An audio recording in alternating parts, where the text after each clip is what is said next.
हाल ही में किस फुटबॉलर ने यूरो 2024 के बाद ये फुटबॉल से संन्यास लेने की घोषणा की है? तो इसका आंसर हो जाइए टोनी क्रूज। ठीक है, टोनी क्रूज है जो ये फुटबॉलर है, एक खिलाड़ी है जो कि यूरो कप होने वाला है, इसके बाद यह संन्यास लेने की घोषणा कर चुका है। ठीक है, क्योंकि यह टोनी क्रूज है। ठीक है, चलिए इसका नोट्स है। जर्मनी के दिग्गज फुटबॉल खिलाड़ी टोनी क्रूज 2024 यूरोपीय चैंपियन यानी कि यूरो कप, ठीक है, यूरो कप 2024 के बाद इस खेल से संन्यास ले लेंगे।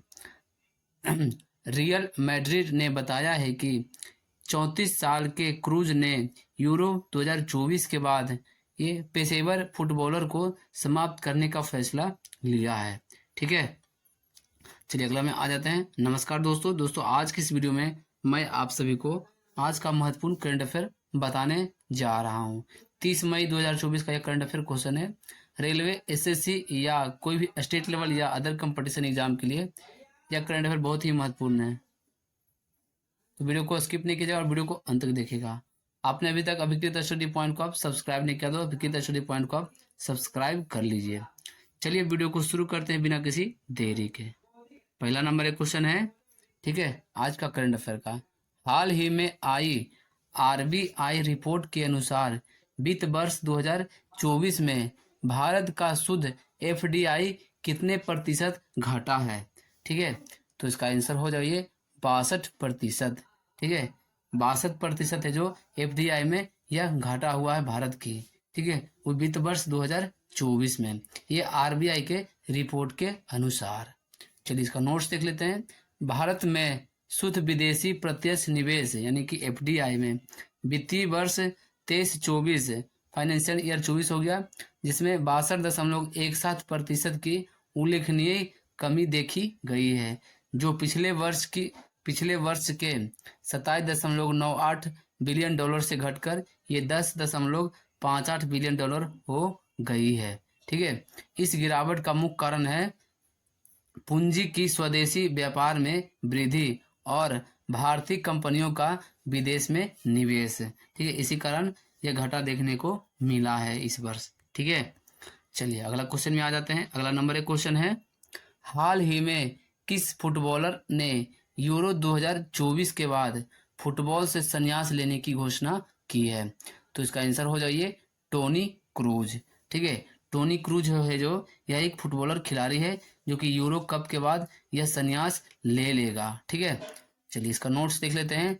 जर्मनी के दिग्गज फुटबॉलर खिलाड़ी टोनी क्रूज 2024 यूरोपीय चैंपियन यानी कि यूरो कप 2024 के बाद इस खेल से संन्यास ले लेंगे। ठीक है, चलिए अगला क्वेश्चन में आ जाते हैं। अगला नंबर एक क्वेश्चन है, ठीक है, हाल ही में भारतीय मूल के किस वकील को अमेरिकी काउंटी सुपीरियर कोर्ट में जज की नियुक्ति किया गया है? ठीक है, तो इसका आंसर हो जाइए जया बाडिगा।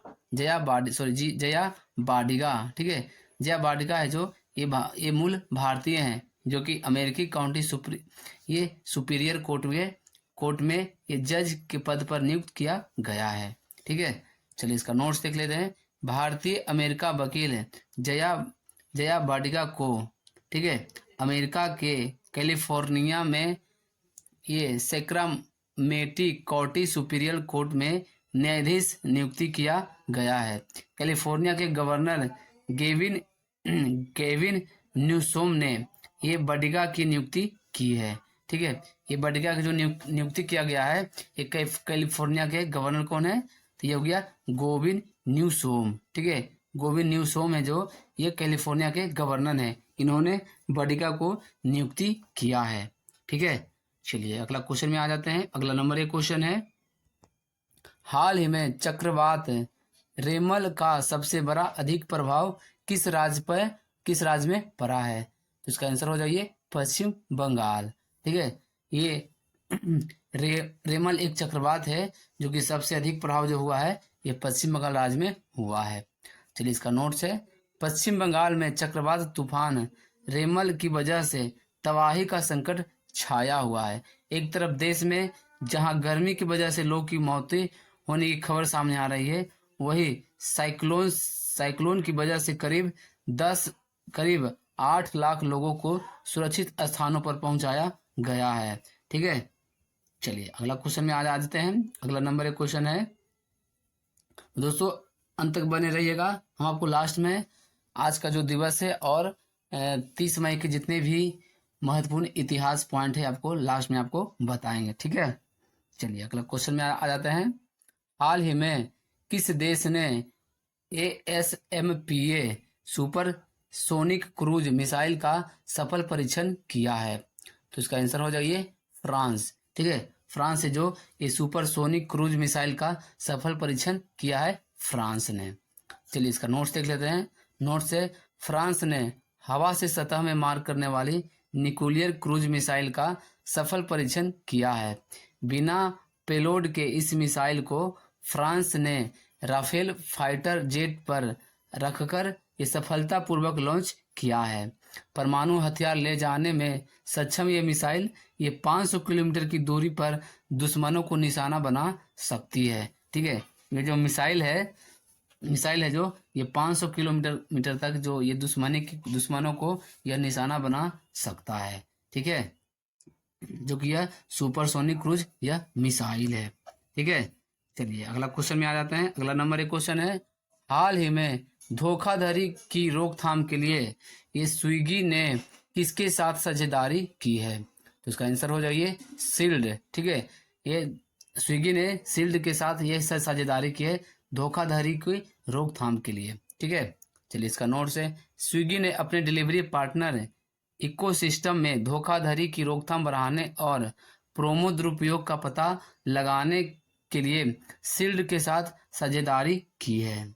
ठीक है, चलिए अगला क्वेश्चन में आ जाते हैं। दोस्तों हम आपके लिए इतना मेहनत करते हैं, कम से कम आप एक मेहनत कीजिए, वीडियो को एक लाइक कर दीजिए। ठीक है, चलिए हाल ही में किस देश ने अपने राष्ट्रपति के दर्शन पर आधारित AI मॉडल लॉन्च किया है? तो इसका आंसर हो जाइए चीन। ठीक है, चीन देश ने अपने राष्ट्रपति के दर्शन पर आधारित AI मॉडल लॉन्च किया है। चलिए अगला नंबर इसका नोट्स देख लेते हैं। नोट से, चीन ने एक ऐसा AI चैटबॉट लॉन्च किया है जो चीनी राष्ट्रपति शी जिनपिंग के विचारों का विस्तार करेगा। इसको जिनपिंग के दर्शन और कुछ अन्य समाजवादी मूल्यों से यह प्रशिक्षित किया गया है। ठीक है, चलिए अगला क्वेश्चन में आ जाते हैं। अगला नंबर एक क्वेश्चन है, हाल ही में किस देश में बर्ड फ्लू का पहला मामला सामने आया है?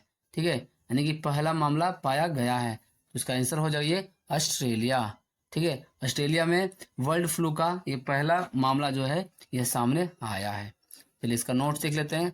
ऑस्ट्रेलिया देश के स्वास्थ्य अधिकारियों के हवाले से जानकारी मिली है कि विक्टोरिया यानी कि ऑस्ट्रेलियाई राज्य है। ठीक है, वहाँ पे एक बच्चे में बर्ड फ्लू का पहला मामला होने की पुष्टि पाई गई है। ठीक है, यानी कि विक्टोरिया में ये बर्ड फ्लू का ये पहला मामला सामने आया है। ठीक है, ये विक्टोरिया है जो ऑस्ट्रेलिया का यह एक राज्य है। ठीक है, चलिए अगला क्वेश्चन में आ जाते हैं। अगला नंबर एक क्वेश्चन है, हाल ही में किसे भारतीय घुड़सवारी महासंघ का प्रमुख नियुक्त किया गया है? तो इसका आंसर हो जाइए नजमी वजीरी। ठीक है, नजमी वजीरी को ये भारतीय घुड़सवारी महासंघ का प्रमुख नियुक्त किया गया है। चलिए इसका नोट्स देख लेते हैं। खेल क्षेत्र में समुचित प्रशासन सुनिश्चित करने के लिए एक महत्वपूर्ण कदम उठाते हुए दिल्ली उच्च न्यायालय ने सेवानिवृत्त न्यायाधीश न्यायमूर्ति नजमी वजीरी को भारतीय घुड़सवारी महासंघ इसको बोलते हैं EFI की देखरेख के लिए एक तदर्थ प्रशासनिक समिति का अध्यक्ष नियुक्त किया है। ठीक है, ये भारतीय घुड़सवारी महासंघ के प्रमुख कौन हो गए? तो हो गए ये नजमी वजीरी। ठीक है, चलिए अगला क्वेश्चन में आ जाते हैं। अगला नंबर एक क्वेश्चन है, हाल ही में पहली एशियाई रिले चैंपियनशिप ये कहाँ आयोजित की गई है? ठीक है, तो इसका आंसर हो जाइए बैंकॉक थाईलैंड। ठीक है, बैंकॉक थाईलैंड में इसका आयोजन किया गया है। ठीक है, चलिए इसका नोट देख लेते हैं। पहली एशियाई रिले चैंपियनशिप ये 20 और 21 मई 2024 को बैंकॉक थाईलैंड में आयोजित की गई थी। ठीक है, ये रिले चैंपियनशिप है जो ये बैंकॉक में इसका आयोजन किया गया था। ठीक है, चलिए अगला क्वेश्चन में आ जाते हैं। अगला नंबर एक क्वेश्चन है, हाल ही में किसने राष्ट्रीय रक्षा अकादमी के कमांडेंट का पदभार संभाला है? तो इसका आंसर हो जाएगा ये गुरचरण सिंह। ठीक है, गुरचरण सिंह है जो ये राष्ट्रीय रक्षा अकादमी यानी कि एनडीए कमांडेंट का पदभार संभाला है गुरचरण सिंह ने। ठीक है, चलिए इसका नोट्स देख लेते हैं। वाइस एडमिरल गुरचरण सिंह ने वाइस एडमिरल अजय कोचर से राष्ट्रीय रक्षा अकादमी यानी कि एनडीए के कमांडेंट के रूप में ये कार्यभार संभाला है। अगला क्वेश्चन में आ जाते हैं। अगला नंबर एक क्वेश्चन है, हाल ही में 2023-24 में ट्रांसमिशन लाइन जोड़ने में ये कौन शीर्ष पर रहा है? तो इसका आंसर हो जाइए उत्तर प्रदेश। ठीक है, उत्तर प्रदेश राज्य है जो ये ट्रांसमिशन लाइन जोड़ने में यह शीर्ष स्थान पर रहा है। ठीक है, चलिए इसका नोट देख लेते हैं। केंद्रीय विद्युत प्राधिकरण के हाल ही में जारी आंकड़े के अनुसार 2023-24 में राज्य ट्रांसमिशन कंपनियों द्वारा ट्रांसमिशन लाइनें जोड़ने के मामले में उत्तर प्रदेश है जो यह नंबर 1 राज्य के रूप में यह उभरा है। ठीक है, तो ट्रांसमिशन लाइन जोड़ने में ये शीर्ष स्थान पर कौन सा राज्य है? तो ये उत्तर प्रदेश राज्य है। चलिए अगला नंबर क्वेश्चन है। अगला नंबर क्वेश्चन में आ जाते हैं, हाल ही में किसे इंडिया फर्स्ट लाइफ इंश्योरेंस के एमडी और सीईओ के रूप में नियुक्त किया गया है? तो इसका आंसर हो जाइए ऋषभ गांधी। ठीक है, ऋषभ गांधी को इंडिया फर्स्ट लाइफ इंश्योरेंस का एमडी और सीईओ नियुक्त किया गया है।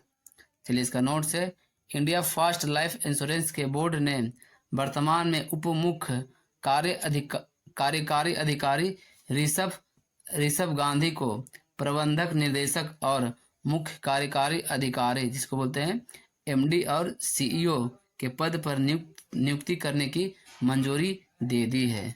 ठीक है, चलिए अगला क्वेश्चन में आ जाते हैं। अगला नंबर एक क्वेश्चन है दोस्तों, अगर आपको अगर आपको क्यूज करना है करंट अफेयर का तो आपको आज नहीं कल आपको डेली डेली में 4:30 बजे आपको करंट अफेयर का क्यूज आपको मिलेगा। ठीक है, 4:30 बजे दोपहर में। ठीक है, एक दिन गैप करके आपको डेली का क्यूज आपको करने को मिलेगा। आप हमें कमेंट करके बताइएगा कि आप कितना आंसर सही करते हैं। ठीक है, चलिए क्वेश्चन में आ जाते हैं।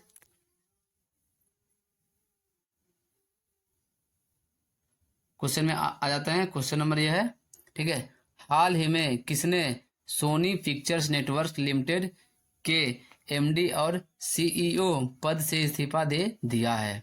तो इसका आंसर हो जाइए एनपी सिंह।